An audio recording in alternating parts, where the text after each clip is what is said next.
The 2021 fantasy season has come to a close, and it is time to now look back and reflect on what we learned from the 2021 season and see if there are actually anything that we need to do in terms of changing up strategy or player values or anything like that for us for Dynasty. So in this video, I actually have a little bit of a change and a tweak to how I'm going to be addressing the running back position in Dynasty. So without further ado, let's get right into that video.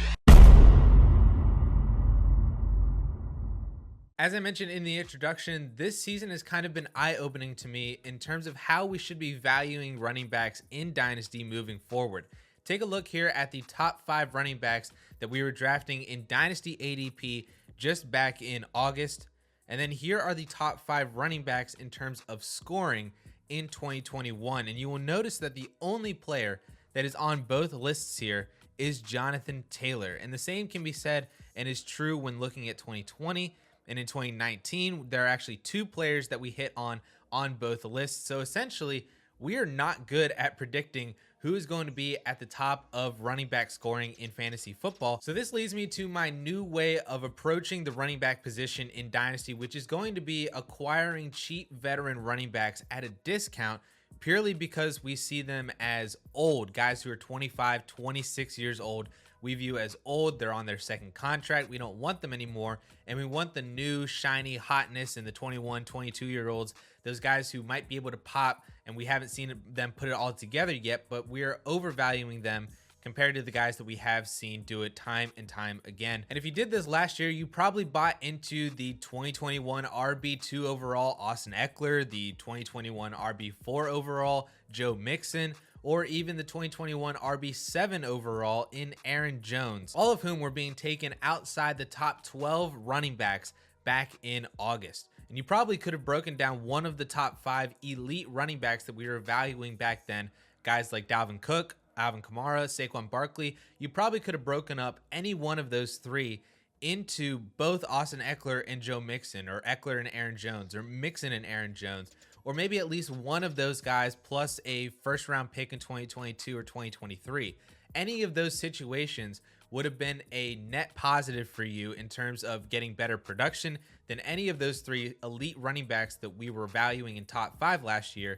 And also you're getting either another top 5 running back or that future first that you can do a lot more with, including getting one of those potential young shiny studs that everybody loves every single year. Additionally, you can take this a step further by targeting even older veterans, the guys who are 27, 28, 29 years old that the Dynasty community have already signed their AARP cards for, but they are still here in the league and they still have some production left to give us. And you can buy them potentially in bulk for super cheap at RB3 prices. And in 2021, there were 3 names that crushed their Dynasty ADP in terms of production in 2021. And that was Leonard Fournette, who was the RB35 in August, turned out to be the RB5 in scoring in 2021. James Conner, the RB44 back in August, who is now the RB8 in scoring in 2021. And Melvin Gordon, the RB39 in August, who finished as the RB20 in scoring. All 3 of whom were just thrown to the curb by the Dynasty community. We didn't really care about them at all because of how old they were, and yet they all finished as top 20 running backs in scoring in fantasy in 2021. Now, of course, this didn't work for like every super cheap veteran out there. If you went bargain shopping on guys like Chris Carson or Mike Davis, Raheem Mostert, David Johnson, I mean, we know how that ended up in 2021. That didn't work out for anybody. So there's definitely risk whenever you're trying to acquire these super cheap veteran running backs. And that's honestly why they are so cheap, is because if they don't pan out, that value just tanks straight downward and you're never going to get anything back for them ever again. But the upside is potentially getting someone who's going to be a year-long producer for you at super cheap, multiple thirds or back-end second-round pick type prices. That's super, super worth it. And that is the type of move that could vault your team from being a 4th or 5th round team to potentially winning a Dynasty championship. But all this then takes me to a sub point of this video, which has been a strategy of mine for a couple of years now and has really, really worked out in the Dynasty leagues that I've used it in, which is rostering as many running backs as I possibly can, even to the effect of having a 2-to-1 ratio in terms of RBs to wide receivers, twice as many running backs on my roster as I have wide receivers. No offense to guys like Zach Pascal, Denzel Mims, Paris Campbell, those types of wide receivers who could be on your dynasty rosters as your wide receiver 7, 8, and 9. But what this strategy wants you to do is move those guys and move your wide receiver depth in order to take on and acquire more running back depth.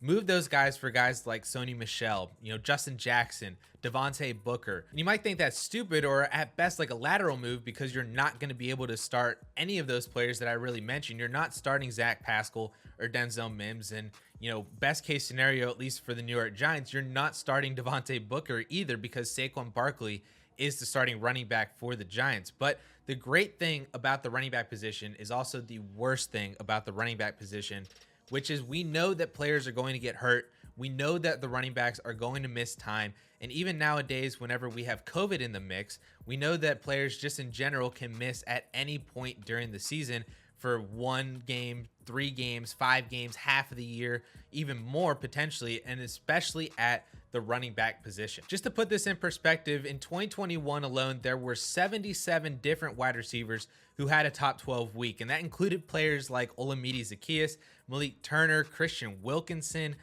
Juwan Jennings. Like, these guys are complete no-names that were wide receiver 4s or 5s on a NFL roster, and just because that they caught a random long ball touchdown or just a couple random touchdowns in one game, they finished that week as a top 12 wide receiver. But I would bet that in 99% of leagues out there, none of those performances were actually captured by you starting them because they were just so random and you didn't even know who these guys were and they just popped off on a random week 7 week or something like that, and they weren't actually being started and utilized for those points. On the flip side, there were 69 different running backs in 2021 who had a top 12 performance, and that included guys like Matt Breida, Jarrett Patterson, Dearness Johnson, Dontrell Hilliard, Peyton Barber. Again, complete no-names in RB2s, RB3s, even RB4s on NFL rosters.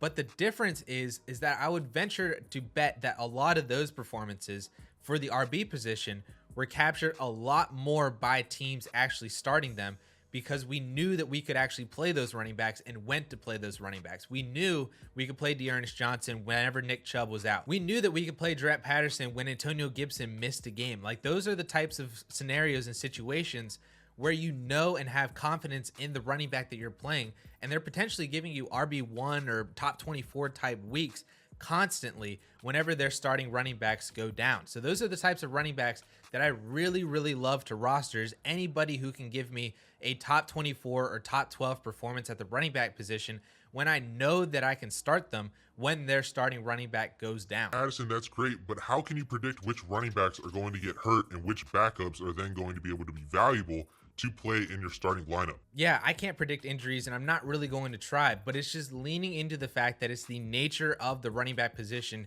that these players are going to miss time. And that is also one of the great things about rostering 15 running backs on your dynasty team, is that you're casting as wide of a net as possible in order to try to give yourself as many opportunities to land those backups. Even if you just start them for 1 game or 2 games out of the year, that extra start could be so impactful for how your dynasty season actually plays out in terms of landing that playoff spot, landing that bye week, helping you win a dynasty championship.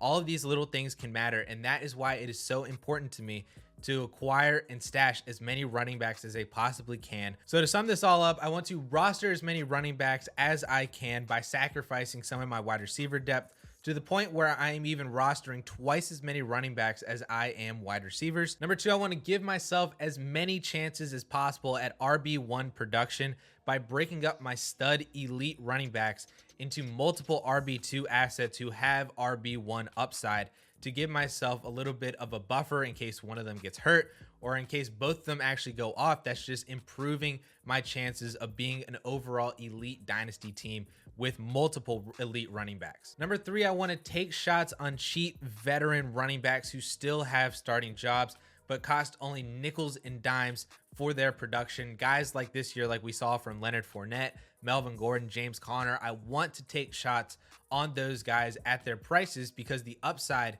is super high, even with the downside being as low as bottoming out in their value, the price at which you can acquire them mitigates a lot of the risk that you are taking on. So keep all this in mind as we move through the 2022 offseason. I'm going to do another video about this topic in the summer when we have actual dynasty values for the summer, right before the season, after free agency, after the NFL draft, to give you guys actual specifics and real advice on which players you should be targeting, which players you should break up, which players you should be trying to acquire super cheap, or those multiple RB2 assets for that one stud running back. I'm going to do another video like that in the summer to talk actual specifics once we move through the rest of this offseason. And if you'd like to see how the current running back landscape looks for Dynasty in terms of rankings and tiers, you can click on that video and watch that. And with that all being said, guys, thank you all so much for watching.